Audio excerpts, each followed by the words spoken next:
예, 오늘 말씀에 우리가 내용은 이런 내용들입니다. 엘리야가 이제 선지자로 활동하던 시대가 지나가고 새로운 시대를 예고하는 그런 내용이 오늘 말씀입니다. 그래서 엘리야의 뒤를 이어서 엘리사는 스스로 맹세한 대로 엘리야의 마지막 순간까지 함께 하는데, 더불어 함께 하는 일에 열심을 다하는 걸 보게 됩니다. 이와 같은 열성은 엘리야에게 임했던 성령의 역사를 갑절로 받고자 하는 자신의 소원을 표현하고 있는 그런 말씀입니다. 엘리야가 9절에 보니까 엘리사에게 묻습니다. 나를 내게서 데려감을 당하기 전 내가 네게 어떻게 할지를 구하라, 그렇게 말합니다. 그럴 때에 엘리사는 당신의 성령에 하시는 일을, 하시는 역사가 갑절이나 내게 임하소서, 그렇게 구하는 겁니다. 이 갑절이라고 하는 말은요, 2배라고 하는 뜻이지만은 또 다른 성경의 의미로 그렇게 풀이한다면은 본질적으로 갑절은 온전함을 말합니다. 다시 말씀드린다면은 어떻게 보면은 완벽한 것은 없겠습니다만은 온전함에 이르는 그런 말로 사용이 되어집니다. 그러므로 성령 충만을 받고자 했다는 그 말입니다. 왜 엘리사에게 성령의 갑절의 역사하심이 필요했겠습니까? 그것은 제약에 깊이 빠져있는 이스라엘을 상대해서 능력의 말씀을 증거하기 위해서는 성령의 충만함이 필요했다는 그 말입니다. 그럼 우리가 어떻게 온전케 되는 은혜를 받을 수가 있겠습니까?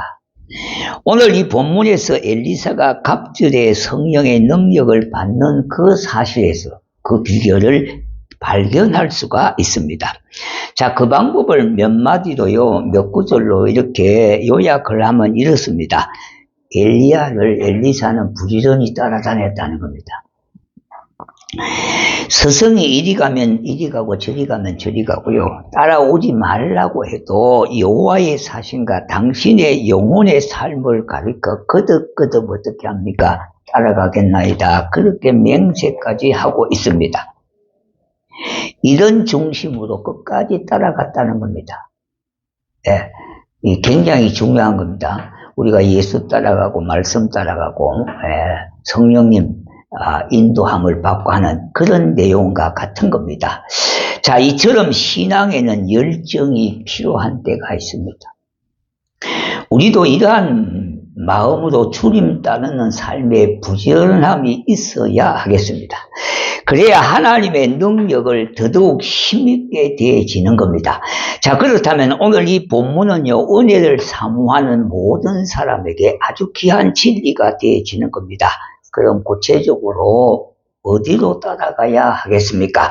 첫 번째, 길갈로 따라가야 합니다. 1절 말씀에 보니까 여호와께서 해오리 바람으로 엘리야를 하늘에 올리고자 하실 때에 엘리야가 엘리사와 더불어 길갈에서 나가더니, 그렇게 했습니다. 이 길갈이라고 하는 이 의미는요, 이런 지명의 의미는 굴러가다는 뜻입니다. 다시 말씀드린다면은 길갈은 이스라엘 백성들이 가나안 땅에 들어가기 전에 전 백성들이요, 애굽에서 뭡니까? 노예로 살던 그 수치를 떨쳐버리기 위하여 할례를 받던 장소가 바로 길갈입니다. 그래서 모두 그 수치가, 애굽의 수치가, 노예로 살던 그런 수치가 다 굴러갔다는 그런 뜻으로 지명을 갖고 있습니다. 이러한 수치를 버리게 된 길갈은요, 신약에서 보면은 바로 예수 그리스도의 십자가 앞입니다. 자, 여러분, 우리의 온갖 허물과 제약된 것이 예수 그리스도의 십자가로 인하여 해결되어지지 않았습니까? 그러니까 구약의 의미는 수치가 굴러갔다는 뜻이지만 신약적인 의미를 담고 있는 것은 바로 예수 그리스도의 십자가 앞이다, 이 말입니다. 이와 같은 성경의 말씀이요, 히브리서 12장 2절에 믿음의 주여 또 온전하게 하시는 이인 예수를 바라보자. 그는 그 앞에 있는 즐거움을 위하여 십자가를 참으사 부끄러움을 개의치 아니하시더니 그랬어요. 여기 뭐라고 말씀했습니까? 온전케 하시는 이인 예수를 바라보자 그랬습니다. 예수님이 우리를 온전하게 하셨다 이 말입니다. 그것이 뭐냐 하니까 십자가로 인하여 온전함에 이르게 됐다는 그 말씀입니다. 하나님 보좌 우편에 앉으셨다고 말씀해 주셨는데, 그러므로 그 십자가 아래서 애굽의 노예의 근성들, 이것을 깨끗하게 버렸다는 겁니다. 예. 그래서 우리가 나는 죽고 예수는 산다는 거죠. 자, 1절의 말씀에서 우리가 한 가지 알아보아야 될 그런 낱말이 하나 있는데, 더불어라고 하는 말입니다. 혼자 가지 아니하고 함께 갔다는 겁니다. 누구와요? 엘리야와 더불어 갔다는 겁니다. 함께 갔다는 그 말입니다.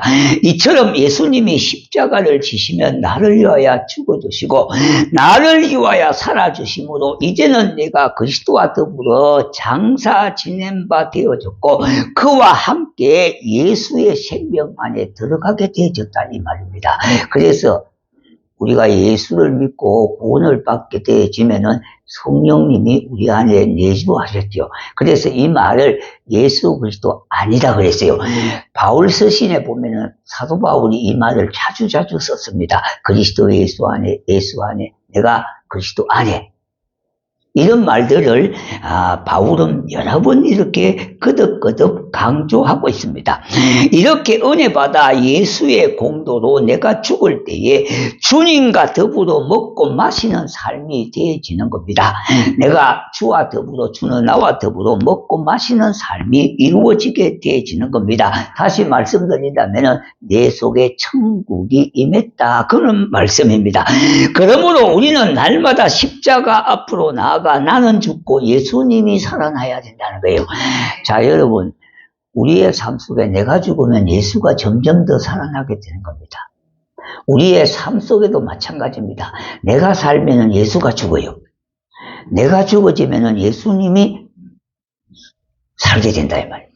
그래서 늘 일상의 삶 속에 나는 죽고 예수가 산다. 그러면 성공적인 삶이 되어진다. 그런 말씀입니다. 자, 그러면 이제 두 번째는 베델로 따라가야 합니다. 첫째는 어디로요? 길갈로 따라갔다 그랬잖아요. 길갈은 수치가 굴러가는 지역이었다 이 말입니다. 그래서 그것이 바로 하나님의 은혜로 우리가 받아들인다면은 십자가 앞으로 나갈 때에 우리가 온전한 사람, 믿음의 사람으로 그렇게 불리어지게 되고 인정받게 되어지고 구별받게 되어진다 그 말입니다. 그래서 두 번째는 베델로 따라가야 합니다. 2절에 보니까 엘리야가 엘리사에게 이르되 청하건대 너는 여기 머물라, 여호와께서 나를 베델로 보내시느니라 그랬습니다. 자, 그러면 엘리야는 자신의 성천을 엘리사와 모든 선지들에게 보이지 않게 하기 위하여 그렇게 따라 나서지 말라 그랬어요.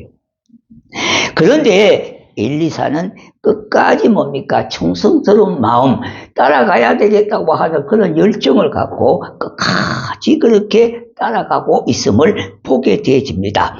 자, 그러면은 엘리사는 엘리야를 베델로까지 따라갔단 말이에요. 예.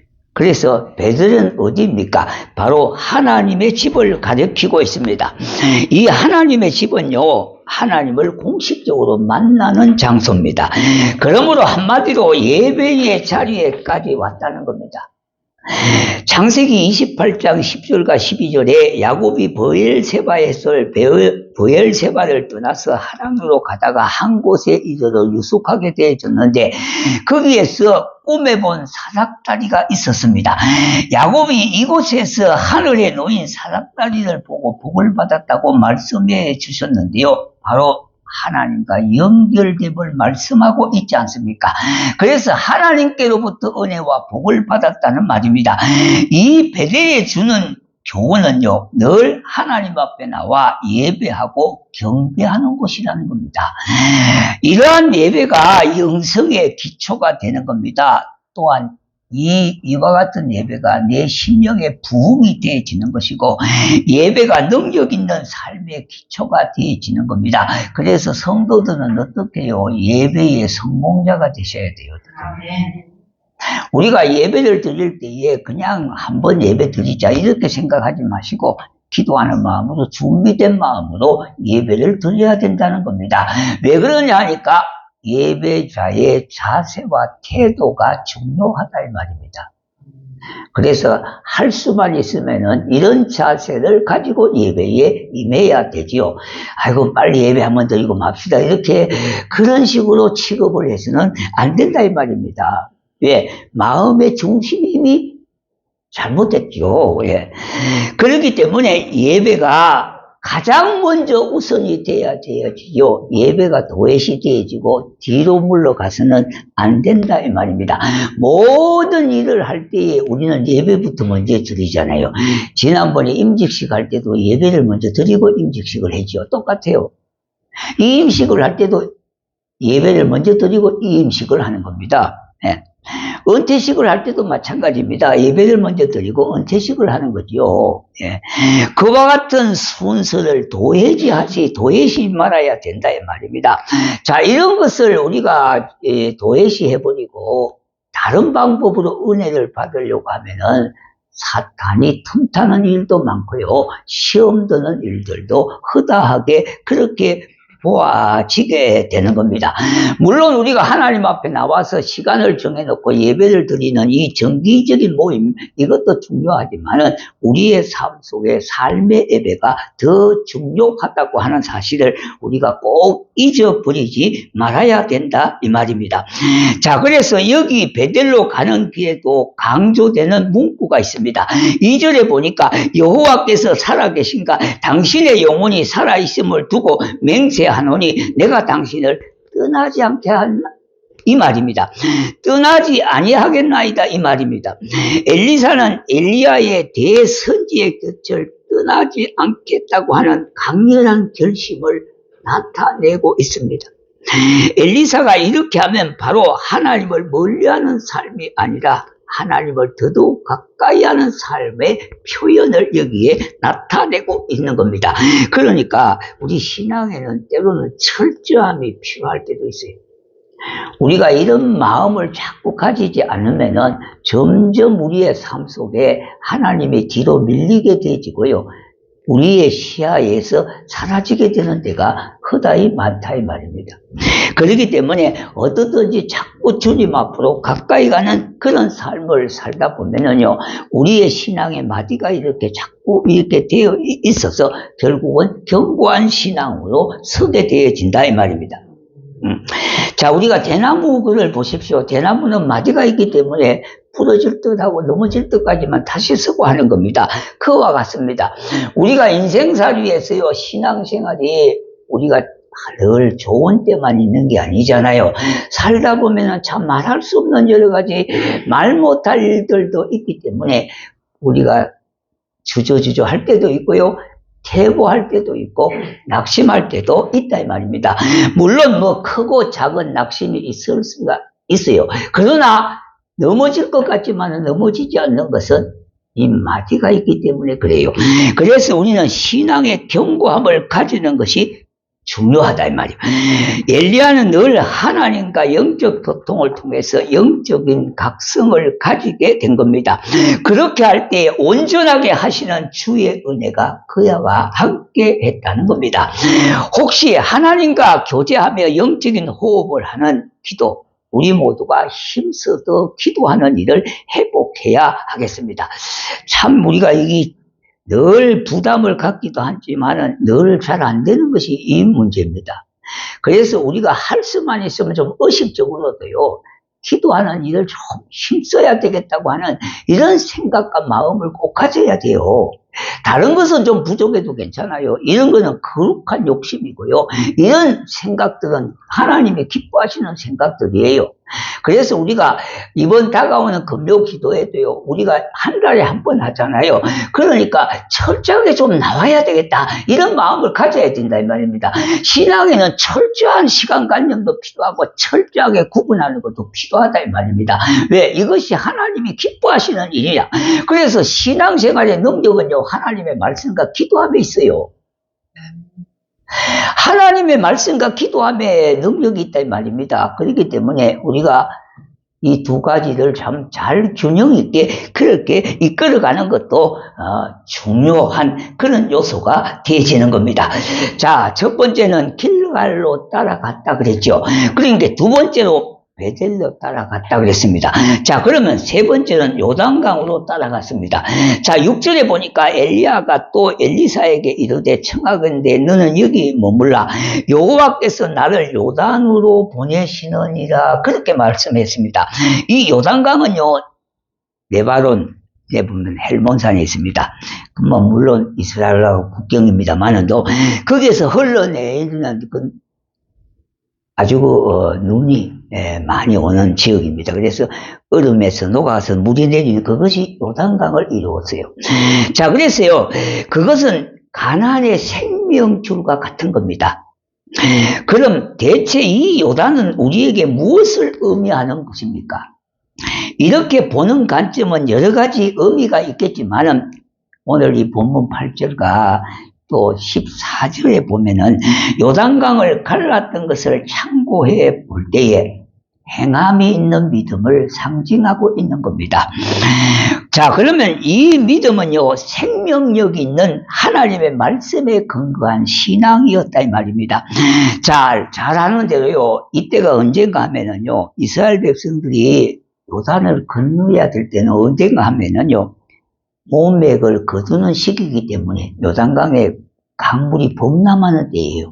그러니까 사람은 엄두를 낼 수가 없다 이 말입니다. 그러니까 하나님만이 하셨다고 하는 것을 보여주지 않고 있지 않습니까? 사람으로는 건너갈 수 없는 그런 때였습니다. 그러나 여호와의 말씀에 의하여 요단을 친히 요단물이 갈라지게 되어졌다고 했습니다. 그래서 엘리야의 뒤를 엘리사가 따라갔던 겁니다. 자, 이는 말씀을 붙들고 그렇게 말씀했는데 성경에 보니까 어떻게 했습니까? 겉옷을 말아서 요단물을 치니 물이 이리 갈리고 저리 갈리고 갈라졌다 그랬습니다. 그때에 마른 길을 가듯이 걸어갔다는 겁니다. 자, 이는 사람으로 볼 때에 몸에 거두는 하절기에 시기였기 때문에 물이 많아서 도저히 건너갈 수가 없는 시기였고, 만약에 그렇게 사람이 건너간다고 하면은 저 사람 죽으려고 그렇게 건너간다고 그렇게 할 정도로 범람한 시기였다 이 말입니다. 그들은 자신의 생각을 비우고 여호와의 말씀만 믿고 전진했던 겁니다. 그랬더니 놀라웠게도 강물이 거치고 갈라져서 모든 백성들이 다 건너갈 수가 있었습니다. 이것이 바로 행함의 신앙이었다 이 말입니다. 그러므로 요단으로 따라가자는 것은 하나님의 말씀으로 우리의 고정관념을 탈피하고 생각까지 변화되어져야 된다는 교훈을 주는 말씀입니다. 자, 여러분 보십시다. 생각을 변화시키지 않으면요, 우리가 아무리 말씀을 보고 기도해도 별 크게 효과가 없어요. 또 이렇게 얘기하면 또 중산할까 싶어서 그러는데요. 네. 자, 여러분, 우리가 하나님의 말씀을 보고 기도하면 어떻게 해요? 생각의 폭이 넓어져요. 우리가 기도할 때 지경을 넓힐 수 있잖아요. 거기 땅만 넓히자는 뜻이 아니에요. 우리 마음의 지경이 넓혀진다 이 말이에요. 그래서 기도할 때에 처음에는 나만 위해서 기도하다가 이 지역을 이렇게 지경이 넓혀지는 게 보여지는 거예요. 그래서 오대양 육대지 열방을 향하여 기도하게 되지는 거예요. 왜? 그게 보여지기 때문에 그래요. 그래서 기도의 지경이 넓혀졌다는 겁니다. 여러분은 그것은 안방에서도 할 수가 있고요, 가정에서도 할 수가 있어요. 그렇기 때문에 우리가 생각의 범위가 엄청 중요해요. 우리가 하나님의 말씀을 보면은 그 말씀을 통해서 우리의 생각의 폭이 넓어지게 되어지는 거예요. 그래서 그 내 생각의 벽을 뛰어넘어야 하나님의 기적과 역사를 보게 되어진다 이 말입니다.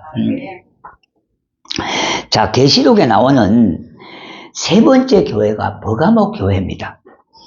이 버가모 교회는 오늘날의 대한민국의 교회와 거의 비슷한 율을 보여주고 있는데요. 이 정도입니다. 이 버가모 교회는요, 주를 위해서 선교했던 선교자들이 나왔어요. 우리 대한민국 교회도 정말로 많은 선교자들이 있지 않습니까? 믿음의 선진들이 피 흘려서 선교의 피를 흘렸던 그런 교회가 대한민국 교회예요. 자, 그런데 거기에는 발람의 교훈과 니골라당의 교훈, 그리고 버가모의 보편적인 이교 사상들로 가득 차 있는 그런 교회였다 이 말입니다. 자, 말씀드린 이런 겁니다. 우리가 예수의 이름을 위하여 성도의 피를 흘렸던 그런 이 땅이 아닙니까? 그와 같은 신앙적인 사고방식 속에서 성도들이 때로는 공자왈 맹자를 하고 있단 말이에요. 아직도 우리의 신앙 속에는 여러 가지가 세상 것들로요, 이교도의 사상으로 우리가 물들어 있다고 하는 것을 볼 수가 있지 않습니까? 그러므로 수년 예수를 믿고 회 예수를 믿은 사람이라도 이런 이교 사상에서 벗어나지 못하는 것을 우리가 볼 수가 있게 되는 겁니다. 그러니까 어떻게 보면 믿음이 있는 소리 같지만 어떻게 보면 믿음이 전혀 없는 소리를 하고 있다 이 말입니다. 요사이 현대 교인들의 취향은요, 이해가 안 되고 보여지지 않는 것을 믿지 않습니다. 이런 경향이 상당히 농후하다 이 말입니다. 다시 말씀드린다면요, 기적과 같고요, 능력을 안 믿는다는 이 말입니다. 성경에는 기적이 중요한 것이 아니고 능력이 중요한 것은 아니지만 성경에 기록되어 있으니까 하나님의 기적과 능력은 지금도 하나님이 원하시면 얼마든지 행할 수 있다고 하는 것을 믿어야 되는데 우리는 이 자체를 안 믿는 경향이 너무 많습니다. 자, 기독교는 어떤 종교입니까? 말씀의 종교고요. 기독교는 생명력에 있는 생명의 종교라 그러고 기독교는 능력의 종교라고 그럽니다. 물론 우리가 하나님의 말씀을 떠나서는 모든 것이 존재가 의미가 없겠습니다만은, 그러나 하나님의 말씀을 말씀으로 받아들이는 것이 뭡니까? 주가 나를 다스린다고 하는 말씀이거든요. 그러므로 우리와 하나님하고의 인격적인 관계가 형성되어지는 것은 주의 말씀에 순종할 때 인격적인 관계가 형성이 되어지는 겁니다. 자, 그런데 이것을 도외시하고 내 주장만 자꾸 내세우면 어떻게 해요? 하나님하고의 인격적인 관계가 형성이 안 되는 겁니다.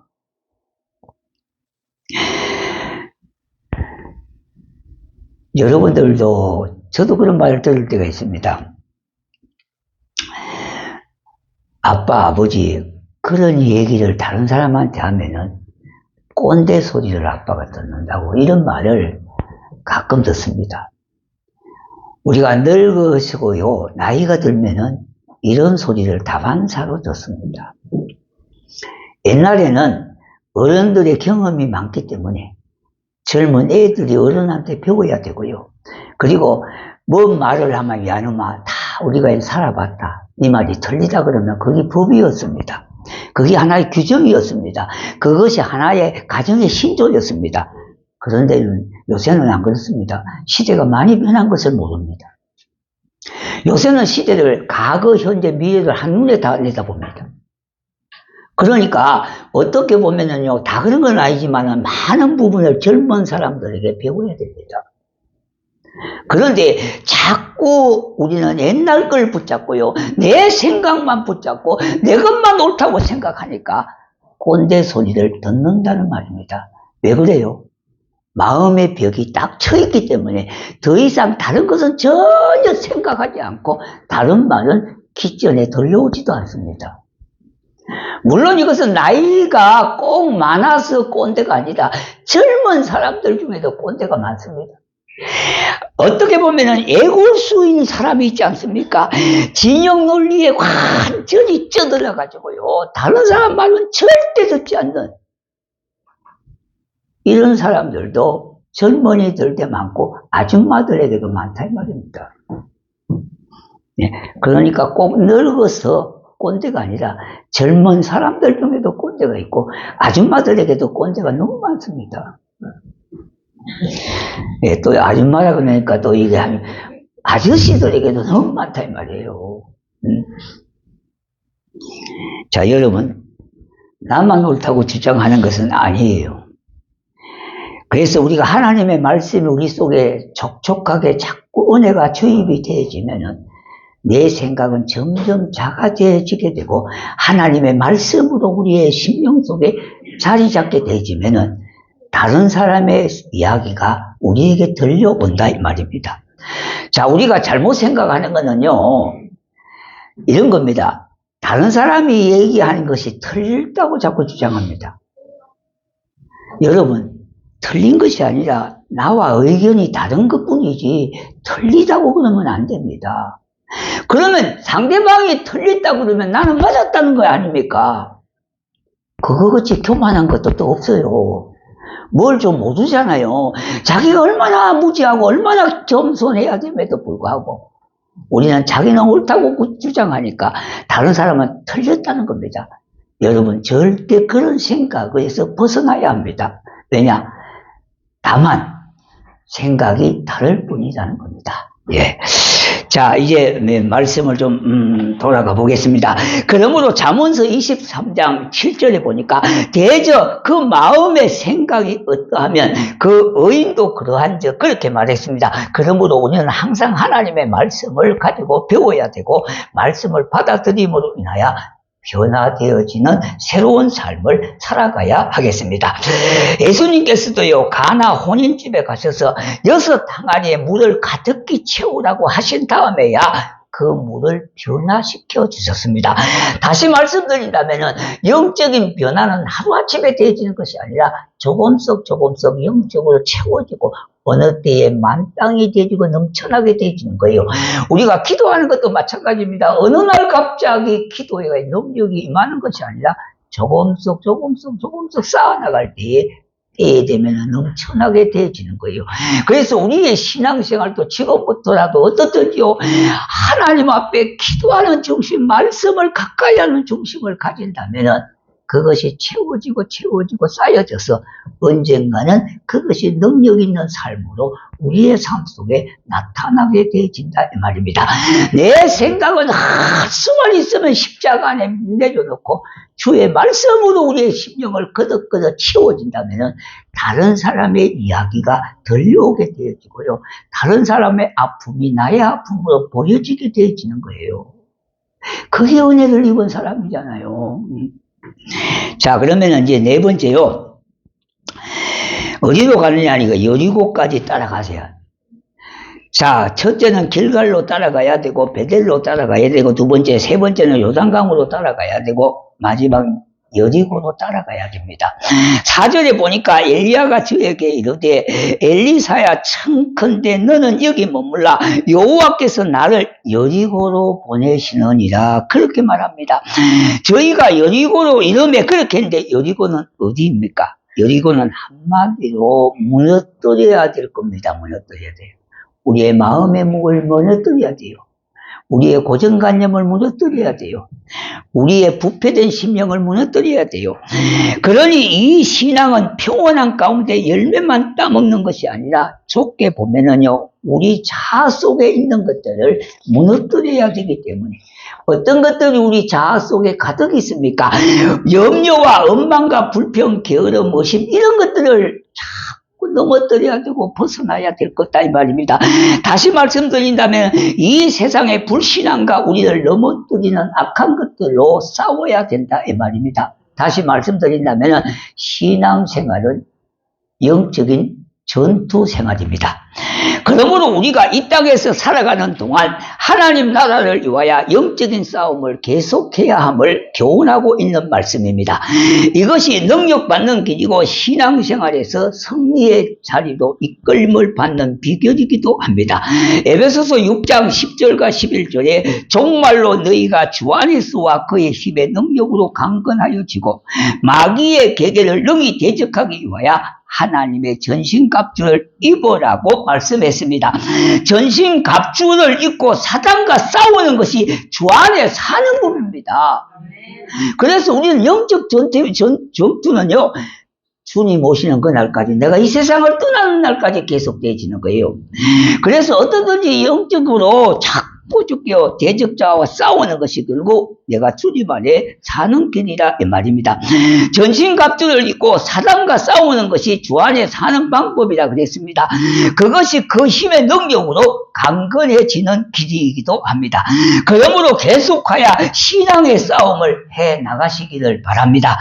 불신앙과 싸워야 합니다. 염려, 원망, 불평, 게으름, 낙심 이런 것들하고 싸워야 되는 겁니다. 그래서 떨쳐버려야 될 겁니다 이 말입니다. 사랑하는 성도 여러분, 오늘 우리 여러 면에서 온전케 되는 말씀을 배웠습니다. 이 여러 가지 자리로 인도받는 엘리사의 신앙 중심을 우리는 말씀 속에서 붙잡으시기 바랍니다. 제자는요, 예수님께 배워 그대로 따라갔더니 이러한 능력의 사도들이 되어지지 않았습니까? 우리는 말씀 따라가는 겁니다. 예수 따라가는 겁니다. 예. 따라가는 신앙요, 따라가는 신앙. 여러분, 믿음의 사람들도 자꾸 따라다니면 그 신앙의 좋은 점을 배우게 되는 것과 똑같은 겁니다. 우리도 십자가 아래로 따라가십시다. 예배의 자리로 따라가십시다. 말씀의 자리로 따라가고요. 사랑과 섬김의 자리로 따라가십시다. 그러므로 우리 모두가 온전한 신앙으로 거듭나는 아름다운 교회의 교우가 되시기를 주의 이름으로 축복합니다. 예, 찬양하겠습니다.